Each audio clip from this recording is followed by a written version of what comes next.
What a bitch, my own freaking iPad cut me off when I was recording. It said I ran out of storage, so I had to offload a little bit of apps. But anyway, let's get back to what we were doing. I was talking about settle for less. Yeah, the first cube takes a little bit of getting used to, like it's a little bit memory based. And once you get past that, it's pretty simple timings. There's a few blind transitions, but that's pretty easy to remember once you give it a practice run or two. And it only really starts picking up in difficulty when, like, the last 30, maybe 40, 30%, there's a wave part that's a bit tight, and some UFO and ship. And the last jump is a bit scary. I think I did die to that. It's basically like almost a frame perfect timing. You have to be really close to the spike till you're able to jump, because there's another spike at the top that will kill you if you jump too early. But yeah, this is really good, super underrated creator. I keep saying I'd highly recommend these because they're all super good. But yeah, that's basic. I can only glaze these levels because these are what I personally think to be the best, like, insane demons in the game, or at least a lot of them are. Okay, this one I think has to be my personal favorite on this list. I only really knew about this creator when he made Caliber. It's a medium demon, super fast paced, really energetic gameplay. This one is basically the same, but it's harder, and that's even more awesome. Like, this level just makes you feel like a goddamn badass, man. Like, you actually feel like a superhero that can save a bunch of kids drowning in the ocean. Okay, what am I talking about? That was insane. Okay, anyway, what I'm trying to say, this just makes you feel like super sick playing this.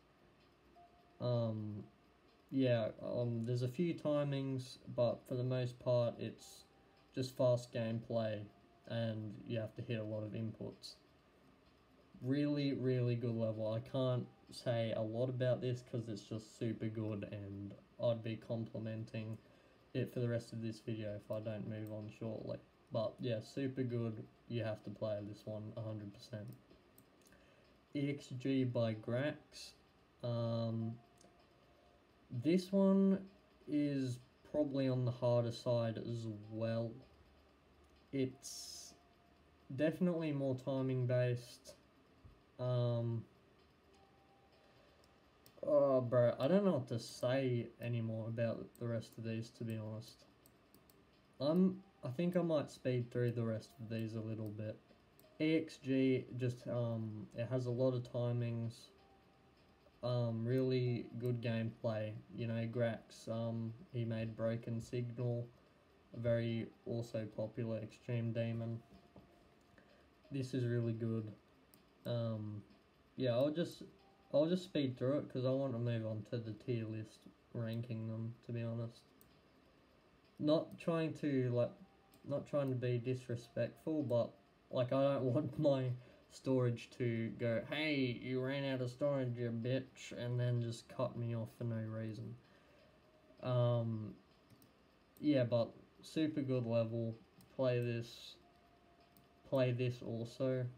This has, I can't remember how many timings are in this, but there's definitely not as much as the rest in these levels.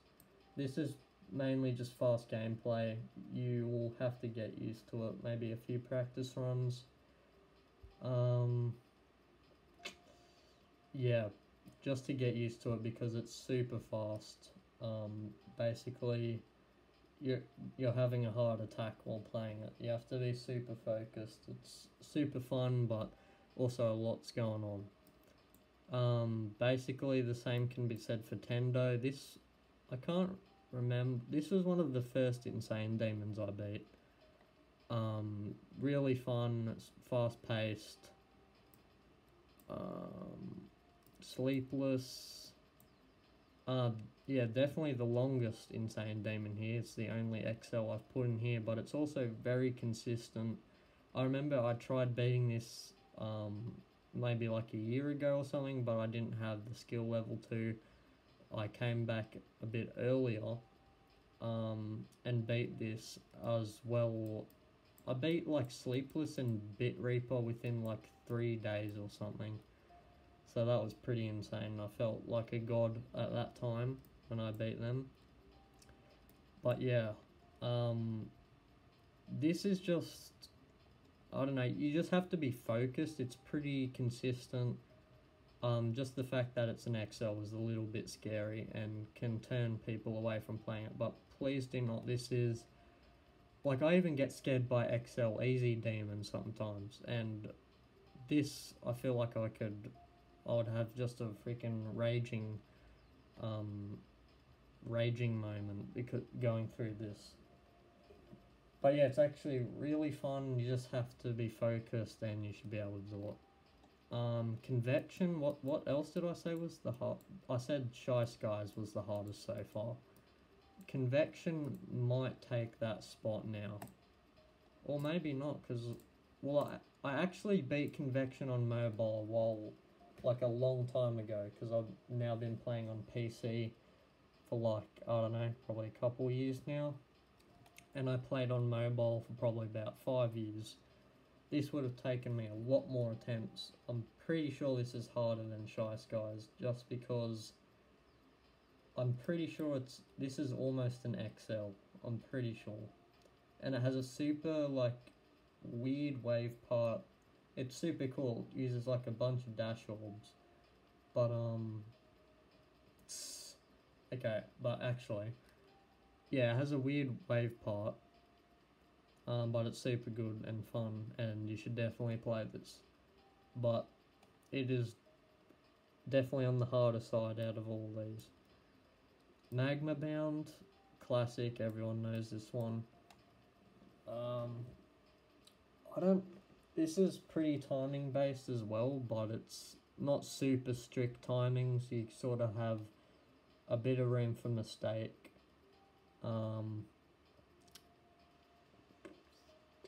Yeah, I don't know what else much to say about this. I mean, it's just, all of these are insanely good levels. I'm not that experienced with commentary. I hope you find this somewhat entertaining.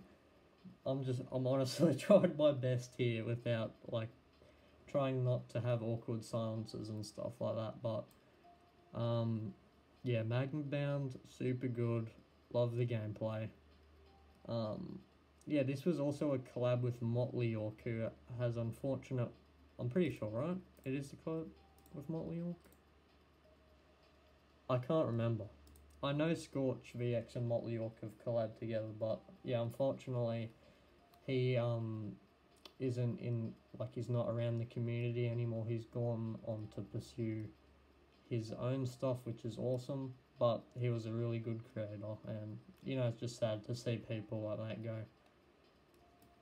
But again, yeah, this is a super good level. I've said that literally 100 times already, but seriously, I can't let this go out without some recognition of how good it is. Even though a lot of people already know that, I have to glaze a little bit myself, you know. Okay, Digital Entropy, not gonna lie, I did not have the best experience with this level. The first time I beat this was on mobile, and I actually beat it on the last day of school one time, which was pretty insane. Yeah, mainly I don't like this part. I mean, not part, I mainly don't like this level because of a dual wave section that leads up to the second drop, I think. It's like at 40-50%. That dual wave killed me so many times and it wasn't that fun. But, I don't know, this is like probably a mid-tier Insane Demon when it comes to difficulty also. It's a bit longer than usual. I don't know, maybe it's like a minute 30 seconds. But yeah, I don't know if I would recommend this one as much as the others, simply because it's has a lot of choke points, but you can still give it a go if you want to. Like, you may have a different experience to it than me, and I hope you do, because I really didn't have the best experience with this. It does have fun gameplay, but there is a lot of choke points that dying to random spots just made me not enjoy as much anymore. Okay, I also fluked Crazy 2. I was just playing it for funsies, because I was hoping I would beat it, and then I actually ended up beating it, so that was awesome. Yeah, basically there's like a really hard ball timing section at around like maybe 40 or 50%, and then after that I'm pretty sure you go into the boss fight. And there was at that point like, no, am I about to beat it right now, because I never got past the that ball part. So yeah, this is like, everyone knows DavJT. The Crazy series is amazing. This is really good, super fun, and you should definitely play it like all of the other levels on here. And lastly but not least, before we get into the tier list, is Bit Reaper, which might actually be the hardest insane demon on this list. But how many attempts? 317, that's surprising. Okay. Now I'm gonna be honest, I felt like throwing a bunch of chairs and tables out the window when I played this, because I died at the end like 3 or 4 times, 99%, the last spider click like 2 times, and mostly died to the last wave, which is like luck-based spam. So I can't say I had the greatest experience with this, but this level is super damn fun. Vlak, another amazing creator, I would highly recommend you try this out. Okay, so hopefully that was enough explaining about the whole gist of it. Sorry if I didn't want to seem disrespectful, skipping like over a few quickly, just because I don't want the recording to bug out. But yeah, all of these are great. I'll leave the ID so you can check out this list and play these levels for yourself, or if you're not planning on being these, I will link the videos to these levels in the description so you can watch them. But let's just move on to the tier list, and we're going to I'm going to personally rank my own opinion on how enjoyable each one is. Now, you can also tell me if you disagree in the comments. I'll be happy to hear all of your opinions. But the first one we're starting off with is Loud. And in terms of enjoyability, this is my favorite type of gameplay. Sorry that you're seeing like a freaking orgy of ads over here. I'm not sure how to get rid of all of those. Maybe ad blocker, but yeah. Anyway, yeah, this is my favorite type of gameplay. It's obviously a biased opinion because I really like flow gameplay. This just flows super nicely. This is, again, my favorite type of gameplay. I've already said 3 times already now. But I would give this a solid A, maybe. I think that's pretty appropriate. A for appropriate, you know. Yeah, I think that deserves an A spot. It's just really fun to play. Not too hard, not too easy, just right. Now, Crash Game. This is, I would say this is definitely better than Loud. I said I wanted to rank